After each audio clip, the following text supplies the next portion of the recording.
আসসালামু আলাইকুম প্রিয় দর্শক, অন্য মঞ্চের আলাপ চাইতায় আপনাদের সকলকে আমন্ত্রণ জানাচ্ছি। স্কটল্যান্ড ঢুকেছে, বাংলাদেশ আর নেই। এই খবরটা আজ একেবারে অনেকের কাছে ব্রেকিং, কিন্তু আমাদের কাছে নয়। এই খবরটা অনেকের কাছে ব্রেকিং হলেও প্রথম কলকাতার কাছে মোটেও ব্রেকিং নয়, কারণ আমরা আগেই বলেছিলাম আইসিসি এই দিকেই হাঁটছে। শুধু সেই সিদ্ধান্তটা আজ পরিষ্কার হয়ে গেল। একটা কোনো হঠাৎ নেওয়া সিদ্ধান্ত এটি ছিল না, এটি কোনো আবেগের বশে নেওয়াও কোনো সিদ্ধান্ত নয়। এটি ছিল পরিকল্পিত, এটি ছিল এই হিসেবের মধ্যেই ক্রিকেটের চেয়ে ক্ষমতা আর নিয়ন্ত্রণকেই বেশি গুরুত্ব দেওয়া ছিল। এটি ছিল স্ক্রিপ্টেড। আজ আমরা তিনটে জিনিস পরিষ্কার করে বলবো। এই সিদ্ধান্ত কেন আমাদের কাছে নতুন নয়, এতে কারা জিতলো আর কারাই হারলেন, আর সবচেয়ে বড় প্রশ্ন, এই সিদ্ধান্তে ক্রিকেট আদৌ জিতলো কিনা। প্রিয় দর্শক, আপনারা দেখছেন প্রথম কলকাতার সম্পাদকের চোখ দিয়ে আমি সুব্রত আচার্য। চলুন আপনাদের সামনে বিশ্লেষণ শুরু করা যাক। বিশ্লেষণে ঢোকার আগে চলুন একটু ফ্ল্যাশব্যাকে যাই। বাংলাদেশ বলেছিল বিশ্বকাপ খেলবে, কিন্তু ভারতের মাটিতে নিরাপত্তা নিয়ে প্রশ্ন রয়েছে। এর আগে এই দৃষ্টান্ত কেন হলো?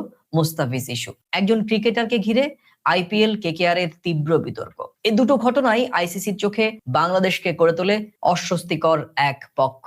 এরপর এলো চিঠি, ভিডিও বৈঠক আর সেই 24 ঘন্টার আলটিমেটাম। আর সেই আলটিমেটামই বলে দিয়েছিল ফয়সালা আগেই হয়ে গিয়েছে। আমরা আগেই প্রশ্ন তুলেছিলাম, বাংলাদেশ শেষ পর্যন্ত বাদ পড়তে পারে, কারণ আইসিসি কখনো মধ্যস্থতা করেনি। আলোচনা নয়, তারা ডেডলাইন দিয়েছিল।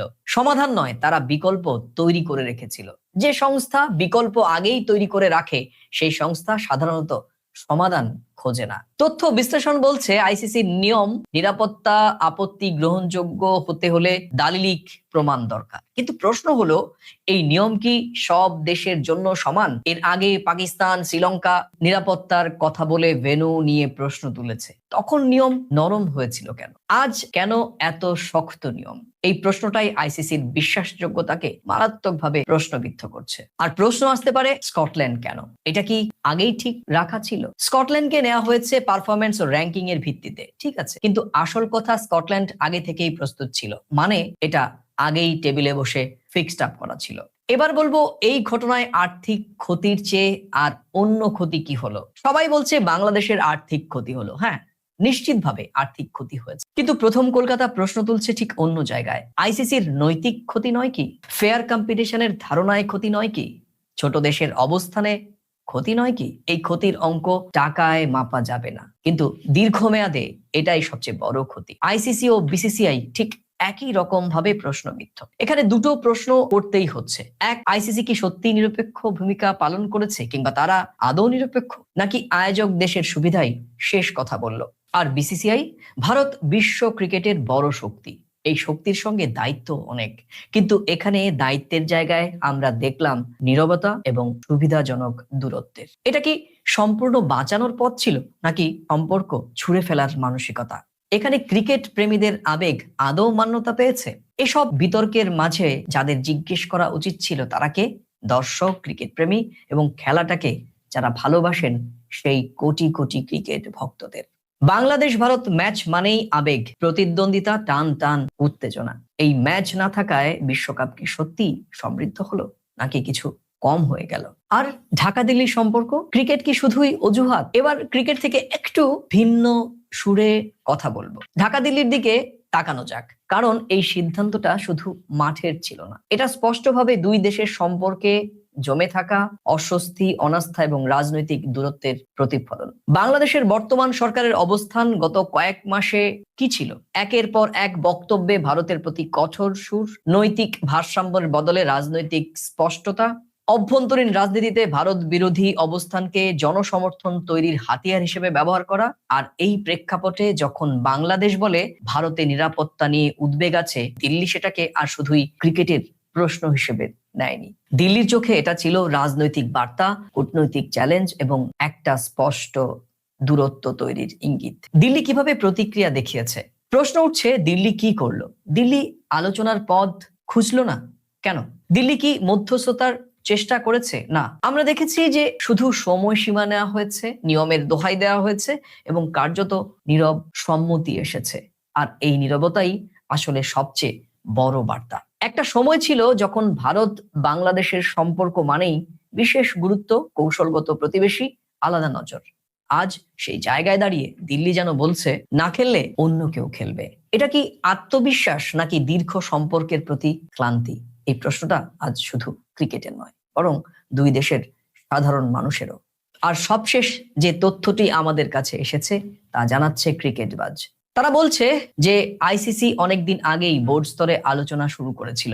বাংলাদেশের দাবিগুলোকে তারা নীতি সঙ্গত নয় বলে মনে করেছিল। বিকল্প দেশ হিসেবে স্কটল্যান্ডের নাম আগেই বোর্ডের টেবিলে ছিল এবং যোগাযোগের প্রক্রিয়াও শুরু করেছিল সমান্তরালভাবে। এর মানে কি?